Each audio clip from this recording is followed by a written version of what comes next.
So, welcome and hello to everybody.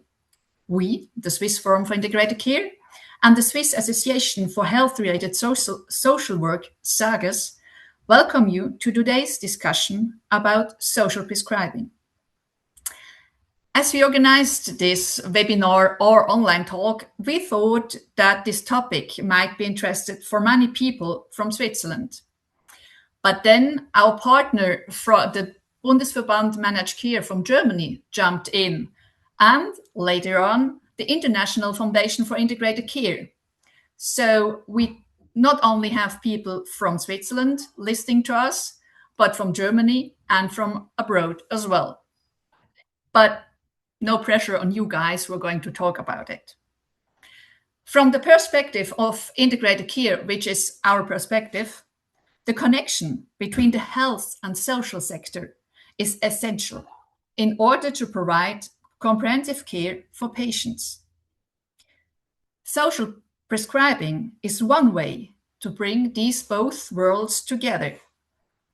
But does this reduce the connection between social and health to a purely medical action? In this 1-hour session, we would like to begin outlining the topic. Already, when I was talking to Renee, Anya, and Ingeborg in the preparation, we noticed that we could talk for hours because it's such a broad topic. So I just mentioned the 3 people who are going to talk. We are just so happy that we could gain them for this exchange. On the one side, we have Anya Carroll, physician and professor for integrated care from Ireland, and chair of the International Foundation for Integrated Care. She brings along a long-standing experience with social prescribing. On the other side, we have Ingeborg Nilsson, a professor of occupational therapy from Sweden, who has been working with social prescribing for several years. And then my colleague René Rieck from the field of social work, assistant at Bern University of Applied Science, and board member of Swiss Association for Health-Related Social Work, SAGES, who just recently addressed this topic of social prescribing in Switzerland. The 3 of them will present their perspectives and key points on social prescribing in a short presentation. Afterwards, we really want to open this discussion to your audience. You can submit your questions, we have them here, through the Q&A section you find on my screen on the bottom line of the screen. I will then forward them to the speakers. Since we were quite a few people, for the moment 140, we might not be able to answer all the questions. This webinar, this discussion will be recorded and will be available on our website afterwards, and we will send the link for it to all the people that registered. And as we were asked for, this webinar is for free. Last but not least, we would like to thank all our members and supporting members, because their support allows us to organize discussions like this. This was just my little frame. So let's start. Anya, may I hand over right to you?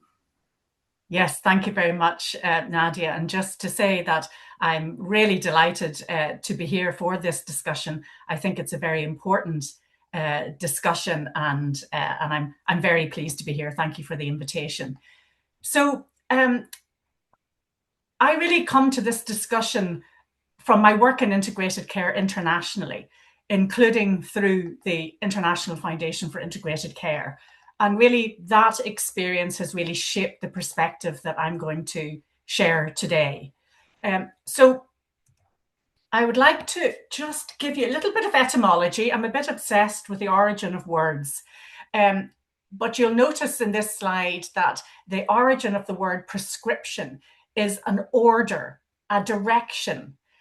So to me, I'm not sure whether the word prescription is the right word to use for this particular context. But I don't want to get too caught up on definitions. Somebody said to me recently that at the end of the day, it's just a word. But actually, I think it's better to start with a shared problem. So across health systems internationally, we are seeing the same pattern. People presenting to healthcare services with needs that medicine alone can't resolve. So loneliness, social isolation, poverty, trauma, housing insecurity, and a loss of purpose or connection. And these are not edge cases. These are now the central drivers of health outcomes, service demand, and inequity. And they place clinicians in an impossible position, being asked to respond to problems that sit largely outside the tools and the remit of healthcare. So social prescribing has really emerged as a response to that reality. At its best, social prescribing is a profoundly hopeful idea. It recognizes that health is shaped not only by biology or treatment, but by relationships, meaning, community, and belonging. It attempts to reconnect people with the social and cultural resources that sustain well-being, and these are often things that existed long before health systems took notice of them. In most countries, social prescribing is described as a structured way of connecting people with non-clinical community supports. Often, but not always, this connection begins in healthcare, particularly primary care, and involves a link worker or connector who supports people to navigate what's available locally. And Ireland is a really good example of both the promise and the tensions of social prescribing. There is a strong national momentum here with an active all-island network and a formal framework aligned with the broader healthcare reform agenda. And importantly, many Irish initiatives were originally driven by the community and the voluntary sector. Local development organisations, family resource centres and grassroots group, working in partnership with health services, not under their control. So that origin story matters, because when we look internationally, across the UK, Ireland, parts of Europe, Australia, and increasingly North America, we see a recurring pattern. Social prescribing often begins as a community-based relational response to unmet social needs. But as it scales, it gradually pulled into the logic of healthcare systems. So we see this in referral criteria, in eligibility thresholds, in outcome measures designed to demonstrate reduced service use, and in the positioning of link workers as extensions of primary care teams, rather than as community-based practitioners in their own right. So that really brings me to the central tension that I would like to explore today. So my concern is not with social prescribing as an idea. It's with what happens when a fundamentally social response becomes overly medicalized. When access to community support depends primarily on a clinical referral, we risk reinforcing the very dynamic we're trying to disrupt, that people's social lives, relationships, and struggles must first be legitimized by the health system.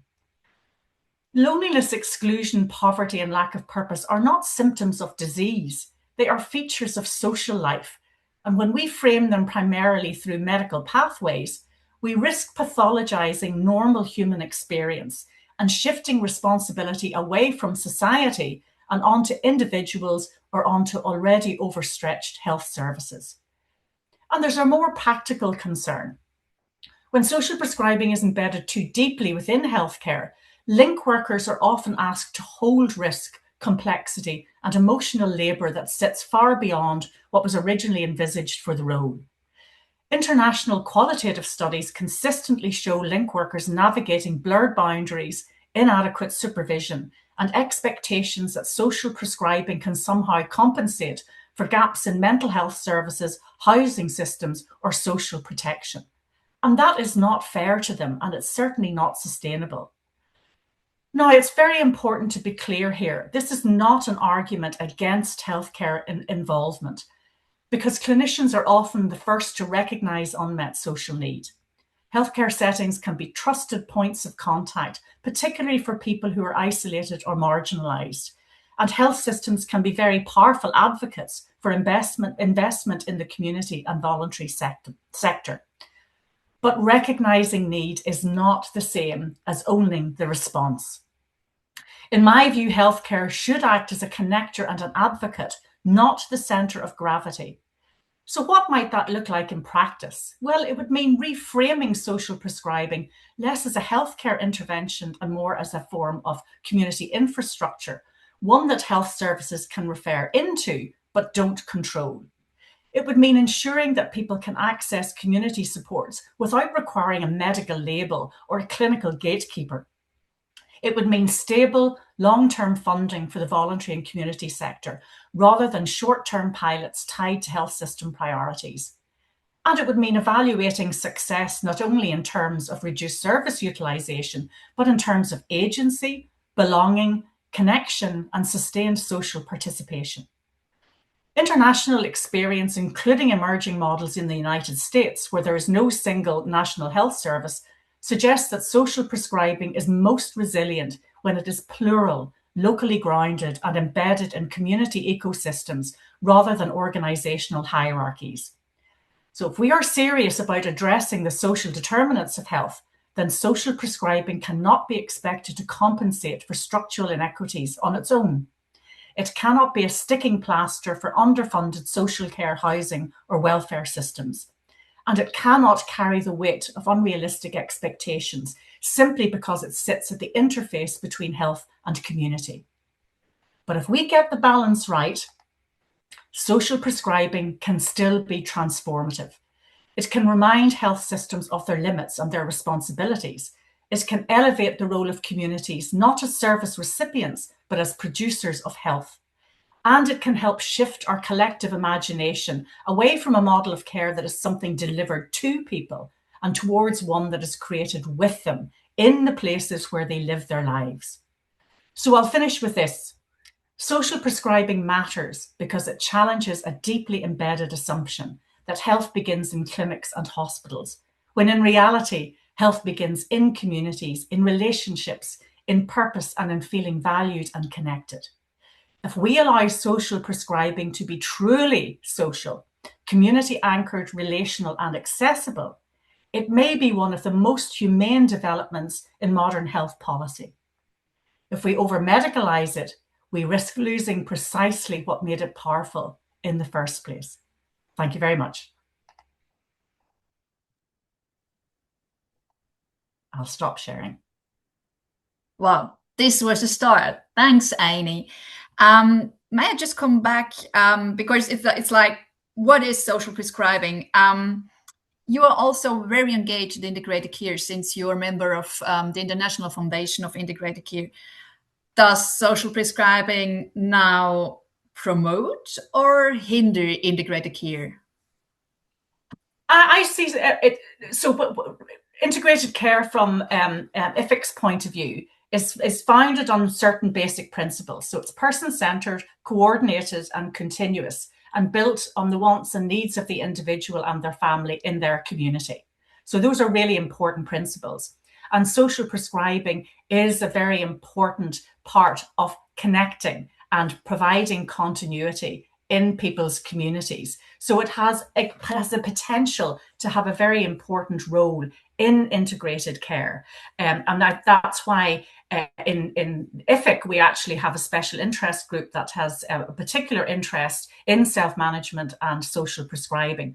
So it's an area that the integrated care movement feel very passionate about and feel that it has got a very important role to play. But when you look at the examples internationally, we're very often talking about slightly different shades of social prescribing. It means different things to different people. How it's operationalized can be very different.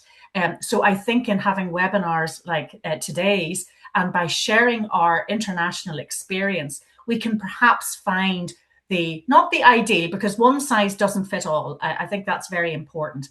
But I think that we can share what models work best. But my sense and my experience of social prescribing is if it comes from the community first, built by the community for the community, rather than being over operationalized in the healthcare system. Okay, thank you for that.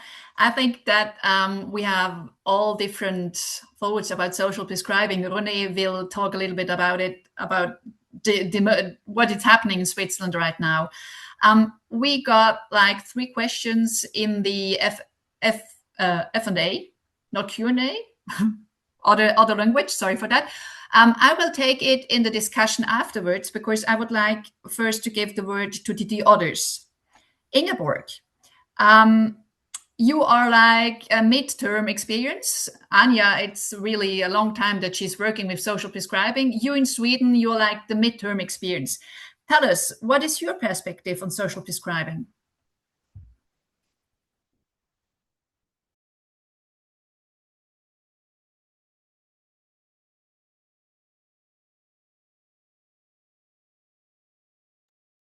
Thank you very much, Nadia, and thanks for the invitation to share my understanding of social prescribing from a Swedish perspective.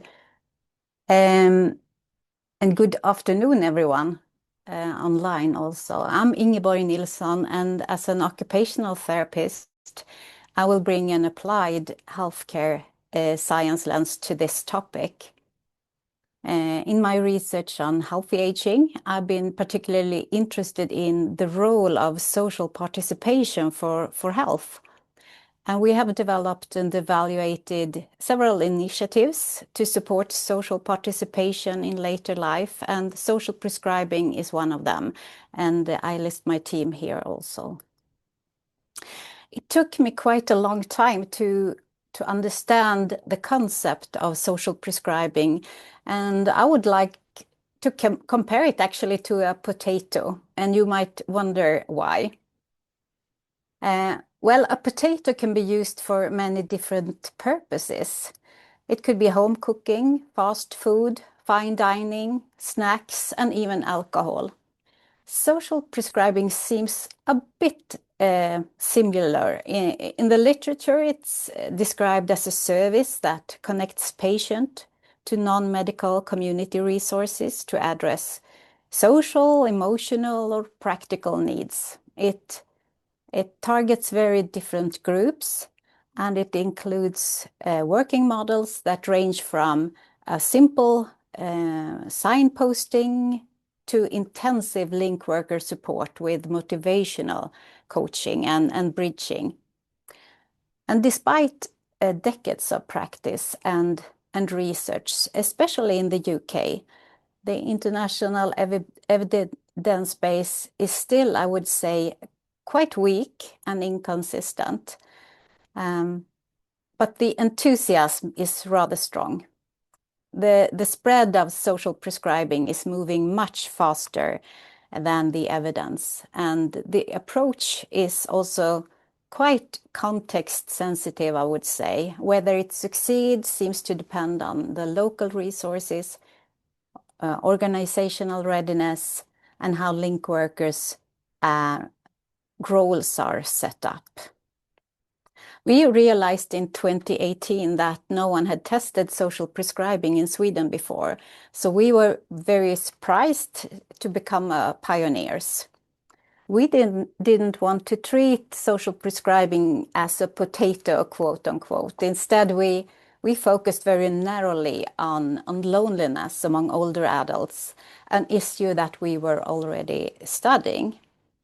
And at that time, loneliness was not a major topic in Sweden. But the pandemic, the COVID-19, during that, the interest very much exploded, I would say, like a rocket. Everyone was suddenly sort of hit by or faced loneliness in one way or another. We knew since before that loneliness is a common thing among groups of older adults in Sweden, and that loneliness also is associated with health decline, why it is considered as a public health issue. Primary care providers also told us that they repeatedly met patients with some kind of vague symptoms for which they couldn't find medical explanations. And they suspected loneliness that could be an underlying cause or issue. But no one really knew how to address this. And one healthcare professional told us that asking about loneliness felt like opening Pandora's box, that it was unpredictable in time and energy, and it might be even dangerous to talk with patients about loneliness. So we began by developed the Swedish model through co-creation with primary care, with older adults and local community actors. We reviewed international literature and tried to adapt the model to the Swedish welfare system. We kept the focus exclusively on loneliness in older adults. And the co-creation process is like an iterative process where you go back and forth. You propose an idea, you test it, refine it, and test again. So we did it for quite some time. It took actually almost a year. And the work resulted in a detailed four-step model that looks like this. It's about identifying, exploring, prescribing, and follow-up. So it's a very traditional way of working, I would say. The Swedish model starts in primary care, and all staff are expected to ask every patient aged 65 years or older whether they are troubled by loneliness. And this question forms the first step, identifying who might benefit from social prescribing. If the patient then answers yes, they are referred to a team of licensed health professionals. Typically, it could be psychologists, occupational therapists, nurses, or social workers who carry out the second step, exploring. And this means mapping the person's needs, interests, and capabilities. And the structure assessment resulted in a visual profile that you can see like a circle in the right down corner. And this profile is then matched with ongoing community activities. And this tailoring is crucial. As one prescriber told us, it's not enough to suggest an activity. You must be sure it actually fits and is accessible for this individual. And then the third step is prescribing, and we use this word deliberately. Together with the patient, the prescriber writes a written social prescription describing the recommended activity, why it was chosen, and how often and how long time the person or patient was recommended to participate.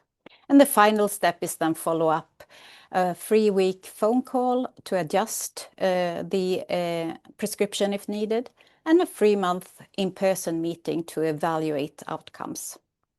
And comparing to other published social prescribing models, the Swedish model might be unique as it has a very narrow focus on loneliness in older adults, that everyone in primary care is involved in identifying potential participants, and that it is a fully embedded health system model without any external link workers. So this is the model we are testing right now. And the project is ongoing, but a few lessons have emerged, which I want to share with you. The first thing that is about loneliness is a very sensitive topic.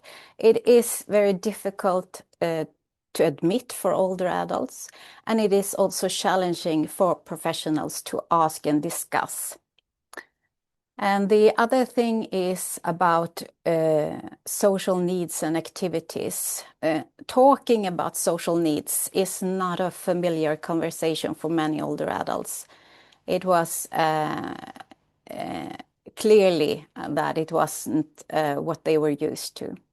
Prescribers also used very different strategies to try to stay updated about the community activities that were ongoing, and they had to locally adjust these strategies between the test sites.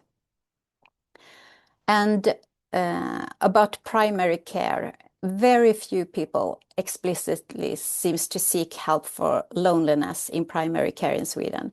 And the Swedish primary care is also already under very heavy pressure, I would say. So additional services seems not always be a priority. So several articles from the projects are already published and more are in the pipeline. And these manuscripts explore different perspectives, like from the older adults' view, prescribers' experiences, and general practitioners.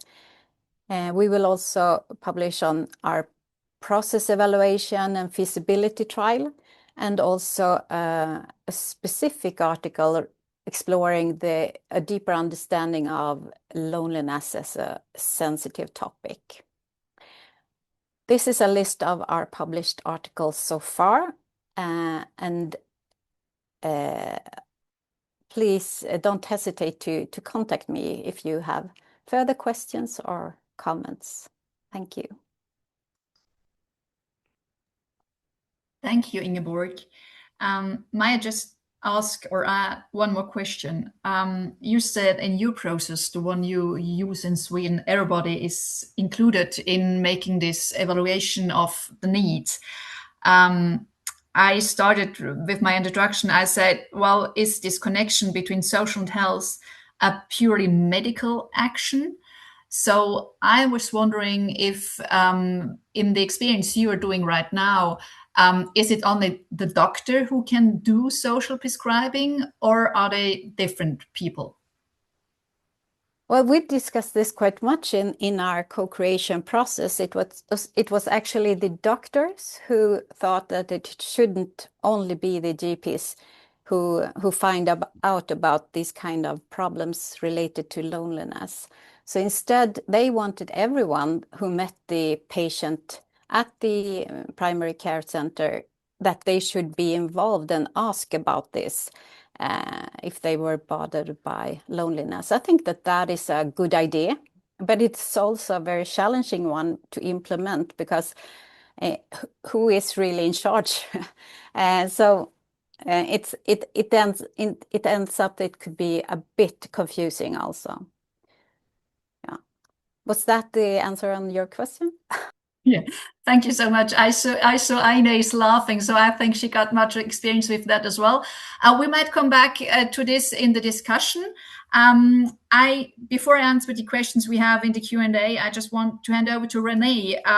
What is the situation in Switzerland? What have you learned about social prescribing in Switzerland so far? Okay, hello everybody from my side, and thank you very much for the invitation. My expertise is more on the side of primary care social work. I myself have a social work background, and before we discuss the situation in Switzerland, I think it is really important that we share the same understanding of social prescribing. There might be some in the audience who is the first time confronting with the term social prescribing. It might be a little sum up of the first two speakers in presentations. So what is social prescribing actually? So it starts primarily with the identification here on the left side of the slide, where the medical stuff, and we heard what kind of professionals can do the identification, but the one issue in social prescribing and problem is that we identify those persons that are that have social needs. And then if the identification is done, then the medical professionals usually refer to a link worker or connector who works with the patient. And the main goal is to connecting to community services, maybe to target loneliness, but also other issues that the patients say in the counseling. And then after we heard it also, it is really important for social prescribing that we have an evaluation of the effectiveness of these activities. Do they suit to the person needs, or do we have to search for other social community activities or services? And then many doctors also want to have a report from link workers because they, in Switzerland, and I think in other countries, doctors have quite a close relationship to the patients, and they do want to know what link workers do with their actually with their patients. Sometimes link working can also be um, implemented in practice without link working, so that the medical staff writes a social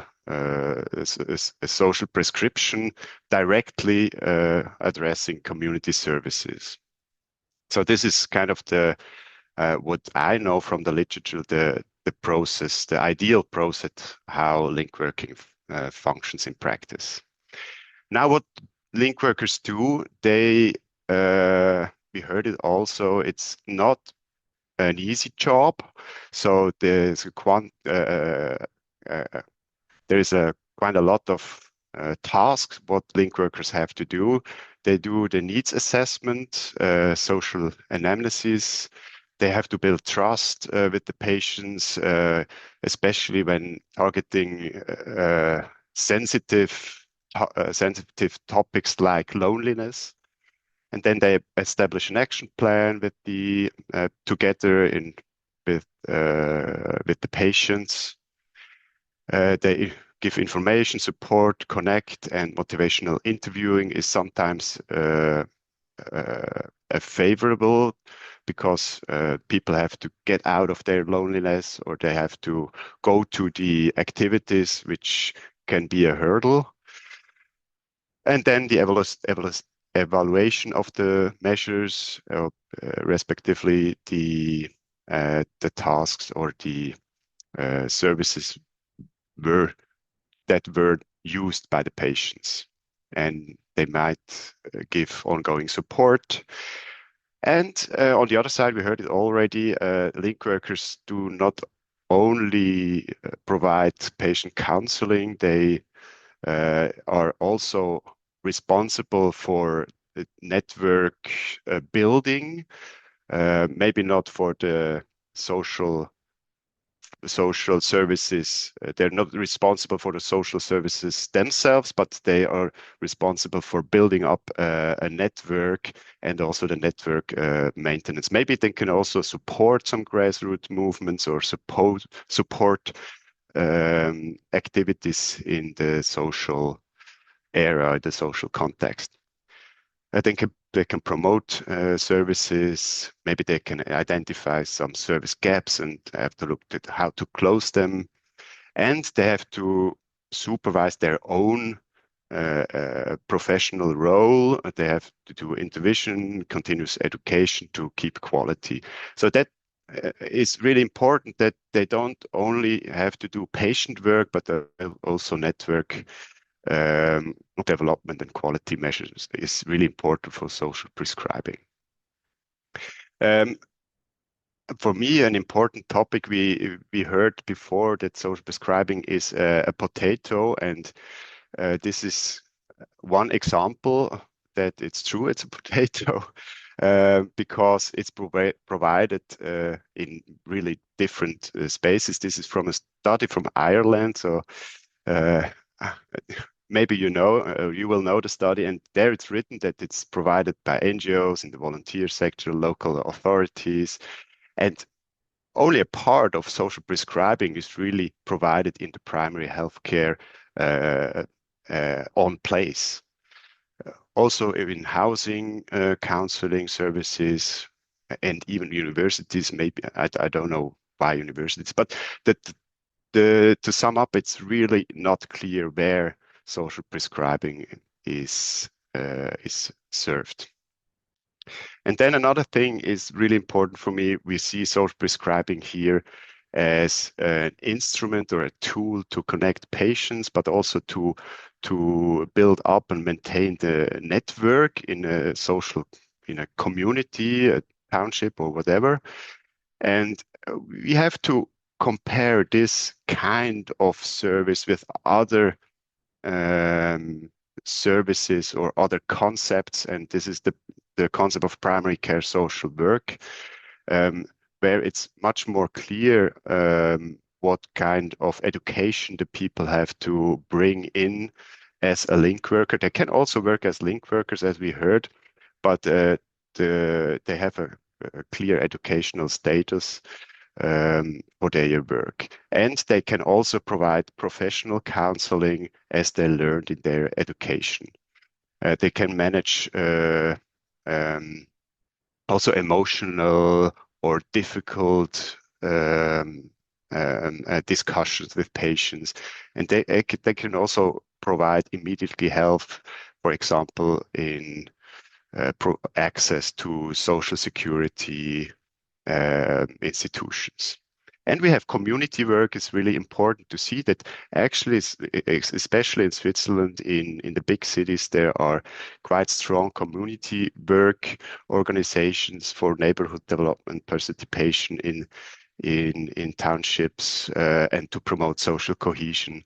And they do also kind of these network aspects, and we really have to look and to fit when we think about social prescribing, how to use existing models and existing services. They are also already in charge. So in my eyes, we heard it already. Evidence on social prescribing is still inconclusive. Why? Why is it still inconclusive? There are so many different forms, potatoes that are that we find in practice. Locations, the link workers have many different forms of expertise. Sometimes they lack. There is even no link worker in charge. They make the social prescriptions directly to social services. We have inconsistency in quality measurements or measures to ensure a high quality of service. And we have in the scientific studies, we have many different outcomes that have been chosen: well-being, loneliness, or financial rentability, and so on and so on. So the real outcome of social prescribing is not clear yet, and it's still not clear how to strengthen the patient's motivations, their capabilities to move into another township area where the service is located. So it's not clear how we can get them to the services they really need and if they really go there. As I told, the identification of social needs is yet not working well in Switzerland. We know that many people in primary care practices have social needs, but it's really hard to address these, as we heard already, sensitive topics. I think we have to overcome the logic of patient pathways, and as I told already, if at the moment social prescribing is kind of medicalized, or as you already prescribed, and the notion of patient pathways also fosters kind of stages that patients have to go through, and then everything will be all right. But it doesn't really foster the interprofessional collaboration between professionals of social services and professionals of medical stuff.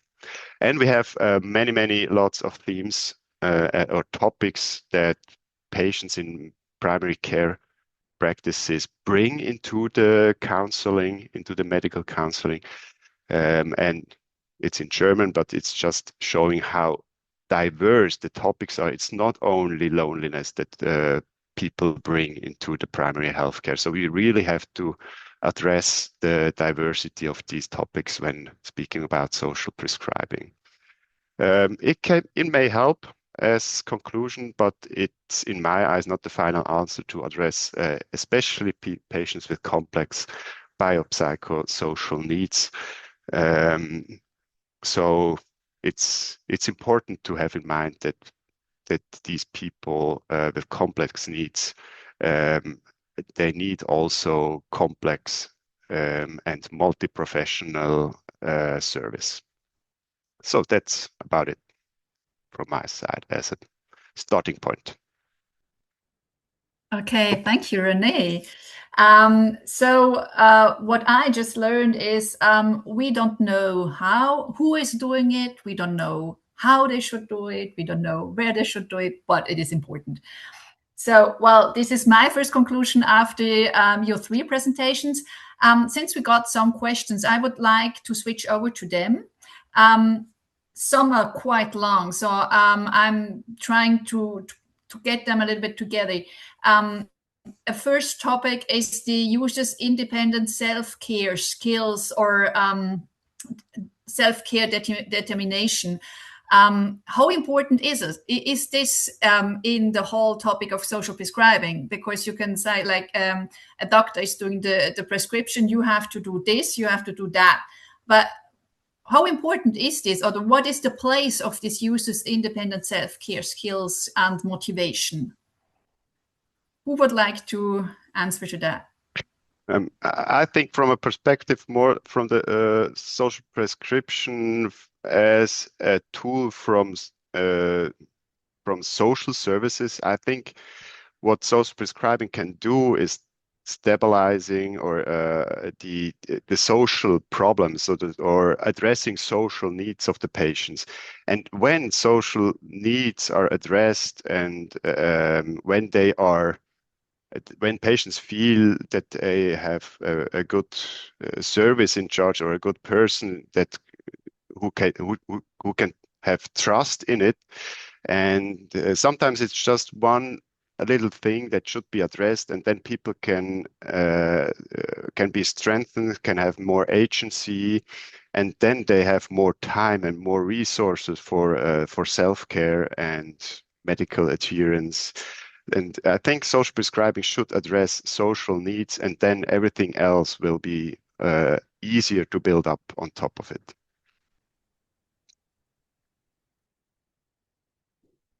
Anja, you want to add something? Yeah, sure. So the concept of needs assessment is also a very tricky area. And depending on who you ask about what needs assessment we should use, you will get 250 different suggestions. It's very difficult. In fact, I have not come across a comprehensive needs assessment that meet all the needs of every possible person. So it can become an overly bureaucratic exercise. And I discovered that when we were doing some work with a particularly deprived homeless population in the centre of Dublin. And we started down the pathway of trying to develop a comprehensive needs assessment. And then we decided, and this was a very large multidisciplinary team of all interest holders in this area. And then we paused and we thought, what do we really want to do here? And we decided that what we really want to find out is what matters to people. So it doesn't, not dividing it into social or medical, just actually what matters to you, and start there.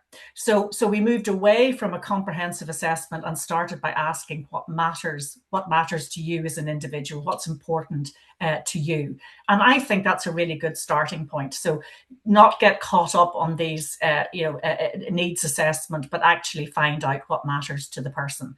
Although there's lots of fantastic tools that you can use, but I think if we start the conversation with let's have a conversation about what matters to you, I think that would be huge progress. And I can just shortly add to that, as we are focusing on loneliness, the needs assessment is very much related to the issue of loneliness and what is the cause of it and how can you sort of solve it, what is needed for this person. So it's absolutely in the same line, what matters to you to come to a new sort of situation where you can feel that you are a part of the community instead of lonely. Mm-hmm. Thanks for that. Then we have some questions around the link worker or connectors, how they are called as well. Renee, do you know, is there can you learn being a link worker in Switzerland? No, not yet. There's no education or no further education or any type of course you can book or you can choose. Yeah, that's. I know from Austria that they have quite a big social prescribing project, and they have quality requirements that link workers have to fulfill. And I think the documentation from Austria is quite good and quite sophisticated, uh, uh, uh, trying to maintain quality of link working. But we have a problem here. We have a gap that there is no common sense about what link. There is, maybe you find it in literature, what link workers have to do and what they have to, what knowledge and skills they have to bring. But as we heard today, it is really social prescribing is context specific, and it really depends on what goal you have to achieve. Is it only loneliness? Is it the whole diversity of topics you want to address? Do you want to also provide short-term counseling, long-term counseling? And in my eyes, it is really important to when you have when you want to provide counseling services, social counseling, you really have to have experienced and high educated social workers in charge. Thanks for that. And we got just a comment that in the Romandie from Switzerland, in the French part of Switzerland, they have a job profile which is called infirmière de liaison, which should be similar to the link worker. And René, you are asked, do you know this description you mentioned from Austria? Could you send it around as well? Is it possible to use a chat? Yeah, sure. If Okay, you have I'll it try. straight away, otherwise try. we will send it I'll later try. on. Okay. And Ingeborg, you spoke about the link worker as well. And wait, I have to find the right question for it. We actually didn't use the word link worker at all, and it Oh, was no. it was a very confusing part of social prescribing for us in Sweden, and we tried to figure out what kind of task is these link workers supposed to do, and the problem that primary care particularly was raising was that, well, there is a shortage of staff already. We can't really rely on or develop some kind of new professions. Instead, we need to use the ones that we already have and sort of incorporate this way of working into our ordinary routines. So that's why we chose to have the link worker jobs where it's done in Sweden by the healthcare professions, and we are also require that they should be licensed or registered. So it is sort of a quality level for the patient, that they know that this person is educated and sort of experienced in that way. So I think that is how we have dealt with the idea about link workers. We don't have any kind of external ones. Okay, thank you for that. We just got to notice that in Switzerland, in Zurich, they have some project going on with link workers, and we will include, I don't know if this one or another one, but we will include one in the second webinar we are going to hold on the 21st of April. Anja, with your experience, those link workers, those connectors, they are essential for social prescribing. We have some different questions. Are they similar to the classical care and case management? How are they financed? Because in Switzerland, they are just in between of two systems. They are not really healthcare professional, but they are not only social professionals. So yeah, can you tell us something about your knowledge about international experience? If there's a difference about classical care and case management and how they are financed?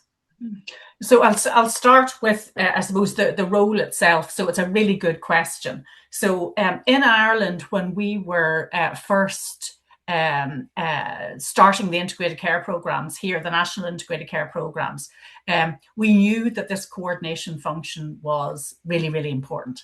And so what we did was we started mapping out all these different types of connector roles. And there are many. So there's link workers, key workers, case managers, care coordinators, etc., etc. And what we then discovered was that a lot of these roles are really taken up by particular disciplines. So if there was a label attached to a particular discipline, then there was a feeling that nobody else can do that job, that belongs to this particular discipline. And we also discovered that the role, people were very attached to particular roles and did not want to change or challenge that particular model of coordination. They very, very, very strongly held views about it, which I found. I'm from Northern Ireland. We're very pragmatic. We're less caught up about such things. It's just getting the job done the best way possible. So I find that really curious and interesting. But it was very strong views. So what we did was that we produced guidance, and we said that it was a case management approach. So it was agnostic of the label that you would put over this coordination function, but lay out the principles of how you perform this function. So that satisfied a lot of very different people that were holding different roles. But it did not deal with the underlying issue, which is that there's very similar types of roles that exist in very different parts of our systems. And so, for example, in mental health, in physical health, in disability, there are different takes on a coordination function. So I think the most important thing is looking at things within your own context, looking at things for about what is it that we hope to achieve through this thing that we're planning to do, and then reach agreement with the key interest holders about what does that look like for us in this context, and then reach agreement about the approach that we want to take. So and I think other jurisdictions are having similar challenges because there's a lot of these types of coordination functions in many different countries. Some in developing countries, for example, they're not trained professionals. They're actually, of the community, and they are trained to perform this function without having to do certificates or diplomas or degrees, which I think is very interesting. But I think it has to start with the community that we're thinking about working with, and starting with them and asking what matters to you and what works for us in this context, in this thing that we're planning to do. That's a good starting point. Thank you for that. Do you have something about finance as well? How they are financed, those roles? So again, when you look around the world, the roles are very different, and they are both funded and not funded. So in some jurisdictions, there are volunteers carrying out this type of a function. And in other jurisdictions, it can be funded through the NGOs, can be funded through the formal statutory health sector. So there's lots of different ways that it's done, and it can be funded or not funded. And again, I think it's about agreeing within your own context what works for you. And but I think that we can get. I think we have to learn from low and middle income countries about what they're able to do with little to no funding. I don't think that everything has to be about additional funding. I think, Ingeborg, you touched on this. It's about what have we got in our community together, and how might we use that slightly differently. I will bond on this. What have we got? Ingeborg, I come back to you with another question. I just have two other reactions that the organization Connect is offering a sort of of course for link workers, and another who is telling us that l'animatrice socioculturelle, so other people working in the social field, is really close to the profile of link worker. And then we have other remarks, and Ingeborg, this is for you, who said that this finding out the needs of the people is really close to what occupational therapists are doing in their jobs, and you are from this field. Can you give us an evaluation of that? Yes, absolutely. I think it is well in line with how occupational therapists are working, to find out. I think that it is not very far away from how social workers or physical therapists are working either. But this is in line as we are focusing on how to recommend or identify social activities. These are fit very well into the profile of occupational therapist. I agree with that. But that is also why we try to have a very sort of structured interview for the need assessment that is absolutely built on the theory and base of occupational therapy, but also can be done by others as we at least test it right now. Thank you. I'm just looking at the time. We have quite some questions to go.